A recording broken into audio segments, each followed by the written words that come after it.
ನಮಸ್ಕಾರ ಎಲ್ಲರಿಗೂ. ಹ್ಮ್, ಇವತ್ತು ನಾನು ಒಂದು ಬೀಜೋತ್ಪಾದನೆ ಕ್ರಾಪ್ ಬಗ್ಗೆ ನಾನು ಹೇಳ್ತೀನಿ ನಿಮ್ಗೆ ಏನಂತೇಳಿ. ಯಾಕಂದ್ರೆ ಇದು ನಮ್ಮ ಕಡೆ ತುಂಬಾ ವರ್ಷ ಆಯ್ತು, ಮತ್ತೆ 7 ರಿಂದ 8 ವರ್ಷ ಆಯ್ತು ರೆಗ್ಯುಲರ್ ಆಗಿ ಮಾಡ್ತಾ ಇದಾರೆ. ಈ ವರ್ಷ ನಾವು ಮಾಡ್ತಾ ಇದೀವಿ, ನಾವು ಮುಂಚೆಯಿಂದ ಮಾಡಿದಿಲ್ಲ. ಇದು ತುಂಬಾ ರೈತರಿಗೆ ತುಂಬಾ ಉಪಯೋಗ ಅಂತ ನನಗೆ ಅನಿಸ್ತು. ಯಾಕಂದ್ರೆ ಈ ಬೀಜೋತ್ಪಾದನೆ ಕಂಪನಿಗಳು ಫಾರ್ಮರ್ಸ್ಗೆ ಎಲ್ಲಾ ತರ ಸಪೋರ್ಟ್ ಮಾಡ್ತಾ ಇದಾರೆ. ಒಂದು ಫಸ್ಟ್ ಫಿಕ್ಸ್ಡ್ ಪ್ರೈಸು, ಆಮೇಲೆ ಅದರದ್ದು ಇನ್ಸೂರೆನ್ಸ್ ಅಲ್ಲಿ, ಅಗ್ರಿಮೆಂಟ್ ಅಲ್ಲಿ, ಆಮೇಲೆ ಮೇಂಟೆನೆನ್ಸು, ಆಮೇಲೆ ಪೆಸ್ಟಿಸೈಡ್ಸು, ಫರ್ಟಿಲೈಸರು, ಎಲ್ಲ ರೀತಿ ಕಂಪನಿಗಳು ಸಪೋರ್ಟ್ ಮಾಡ್ತಾ ಇದಾವೆ. ಹಿಂಗಾಗಿ ಇದು ರೈತರಿಗೆ ತುಂಬಾ ಯೂಸ್ ಆಗುತ್ತೆ. ತುಂಬಾ ಅಂದ್ರೆ ತುಂಬಾ ಯೂಸ್ ಆಗುತ್ತೆ. ಯಾಕಂದ್ರೆ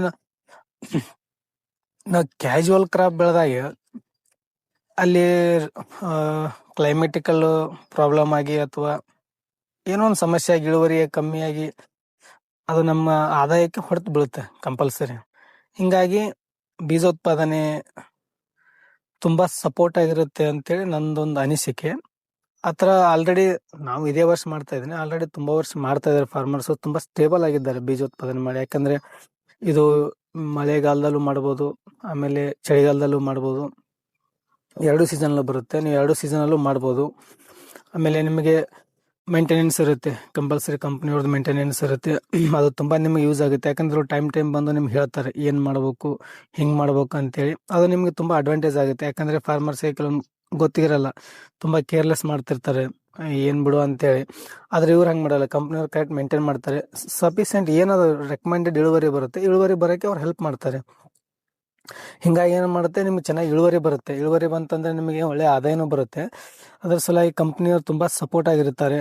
ಅವರೆಲ್ಲ ನಿಮಗೆ ಏನ್ ಬೇಕು, ನಿಮಗೆ ಪೆಸ್ಟಿಸೈಡ್ಸ್ ಆಗಲಿ, ಆಮೇಲೆ ಫರ್ಟಿಲೈಸರ್ ಆಗಲಿ, ಆಮೇಲೆ ಅದ್ರೇನು ಗೈಡೆನ್ಸು, ಎಲ್ಲಾ ರೀತಿ ಸಪೋರ್ಟ್ ಮಾಡ್ತಾರೆ.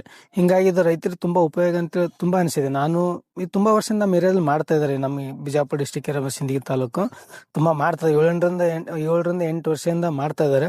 ನಾವು ಮಾಡಿದಿಲ್ಲ ಎಷ್ಟು ವರ್ಷ, ಇದೇ ಫಸ್ಟ್ ಟೈಮ್ ನಾವು ಮಾಡ್ತಾ ಇರೋದು. ಯಾಕಂದ್ರೆ ಈ ವರ್ಷ ಸಾಕಷ್ಟು ಮಳೆ ಜಾಸ್ತಿ ಆಗಿ ಹತ್ತಿ ಎಲ್ಲ ಸಾಕಷ್ಟು ಡ್ಯಾಮೇಜ್ ಆಗಿದೆ. ಅದೇನು ರೆಕಮೆಂಡೆಡ್ ಇಳುವರಿ ಬಂದಿಲ್ಲ.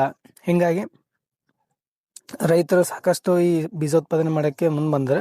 ಆಮೇಲೆ ಇವ್ರು ಜಾಸ್ತಿ ಕೊಡೋದಿಲ್ಲ, ಭಾಳ ಅಂದ್ರೆ 1 ರಿಂದ 2 ಎಕರೆ, ಮ್ಯಾಕ್ಸಿಮಮ್ 4 to 5 ಎಕರೆ ನೀವು ಚೆನ್ನಾಗಿ ಮೇಂಟೆನೆನ್ಸ್ ಮಾಡಿ ಇಳುವರಿ ತೆಗಿಯಾಗಿದ್ರಷ್ಟೇ ನಿಮಗೆ ಅವ್ರು ಜಾಸ್ತಿ ಎಕರೆ ಕೊಡ್ತಾರೆ. ಅದಕ್ಕೆ ಈ ವರ್ಷ ನಾವು 2 ಎಕರೆ ಮಾಡಿದ್ದೀವಿ.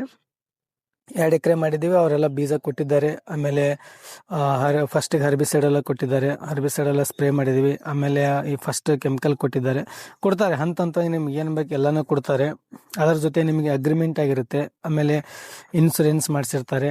ಎಲ್ಲಾ ರೀತಿ ನಿಮಗೆ ಏನ್ ಪ್ರೊಟೆಕ್ಟ್, ನಿಮ್ಗೆ ಏನ್ ಫಾರ್ಮರ್ಸಿ ಪ್ರೊಟೆಕ್ಟ್ ಬೇಕು ಎಲ್ಲಾ ರೀತಿ ಮಾಡಿರ್ತಾರೆ. ಯಾಕಂದ್ರೆ ಏನಾದ್ರು ಪ್ರಾಬ್ಲಮ್ ಹೆಚ್ಚು ಕಮ್ಮಿ ಆದ್ರೆ ನಿಮ್ಗೆ ಏನು ಅಮೌಂಟ್ ಬರಬೇಕು ಅದನ್ನ ಎಲ್ಲಾ ರೀತಿ ವ್ಯವಸ್ಥೆ ಮಾಡಿರ್ತಾರೆ. ಇದು ತುಂಬಾ ಅವಶ್ಯಕತೆ ಇದೆ.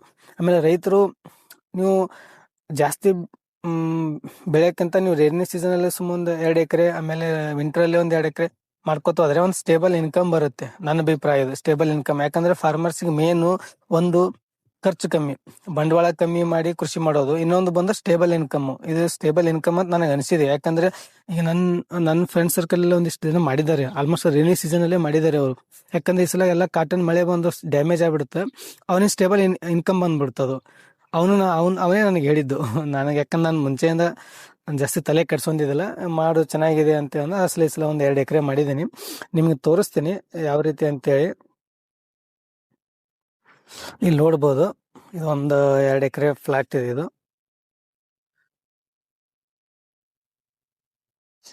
ಆಲ್ರೆಡಿ ಸೋಯಿಂಗ್ ಮಾಡಿ 15 ದಿನ ಆಗಿದೆ, ಆಲ್ಮೋಸ್ಟ್ 15 ದಿನ ಆಗಿದೆ. 1 ಟೈಮ್ ಸ್ಪ್ರೇ ಆಗಿದೆ.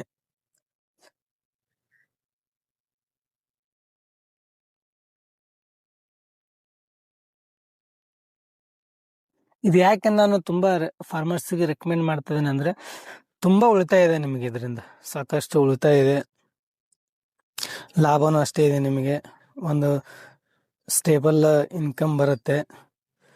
ಯಾಕಂದ್ರೆ ಈಗ ಫಾರ್ಮರ್ಸ್, ನಾನು ಮುಂಚೆನೆ ಹೇಳಿದ್ದೇನಲ್ಲ, ಸಾಕಷ್ಟು ಫಾರ್ಮರ್ಸ್ ಪ್ರಾಬ್ಲಮ್ಗಳಿದಾವೆ.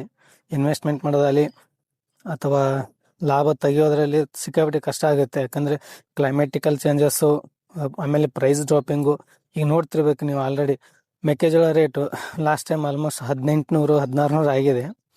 ಹಿಂಗಾದಾಗ ಏನೋ ತುಂಬ ಕಷ್ಟ ಆಗ್ಬಿಡುತ್ತೆ. ನೀವು ಕಮರ್ಷಿಯಲ್ ಬೆಳಿಬೋದು, ರೇಟ್ ಇದ್ರೆ ಓಕೆ ಚೆನ್ನಾಗಿರುತ್ತೆ ನಿಮಗೆ. ಆದರೆ ರೇಟ್ ಸಡನ್ ಆಗಿ ನೀವು ಬಿದ್ದರೆ ರೈತರಿಗೆ ಸಾಕಷ್ಟು ಪ್ರಾಬ್ಲಮ್ ಆಗುತ್ತೆ. ಹಿಂಗಾಗಿ ನೀವು ಈ ಥರ ಬೀಜೋತ್ಪಾದನೆಯನ್ನು ಸ್ವಲ್ಪ ಕೆಲಸ ಇರುತ್ತೆ, ಜಾಸ್ತಿ ಏನಿಲ್ಲ. ಸ್ವಲ್ಪ ಕೆಲವೊಂದು ಟೈಮ್ ಗರಿ ಬಿಟ್ಟಾಗ ಸ್ವಲ್ಪ ಅದನ್ನು ಸ್ವಲ್ಪ ಪಾಲಿನೇಷನ್ ಮಾಡೋದು ಸ್ವಲ್ಪ ಕೆಲಸ ಇರುತ್ತೆ. ಅದಕ್ಕೆ ಮಾಡ್ಕೊಂಡ್ಬಿಟ್ರೆ ನಿಮ್ಗೆ ಈಸಿ ಆಗ್ಬಿಡುತ್ತೆ. ಹಿಂಗಾಗಿ ರೈತರು ಸ್ವಲ್ಪ ಇದನ್ನ ತಲೆ ಕೆಡಿಸ್ಕೊಳ್ಳಿ, ಯಾಕಂದ್ರೆ ಆಲ್ರೆಡಿ ಮಾಡ್ತಾ ಇದಾರೆ ಸಾಕಷ್ಟು ಜನ.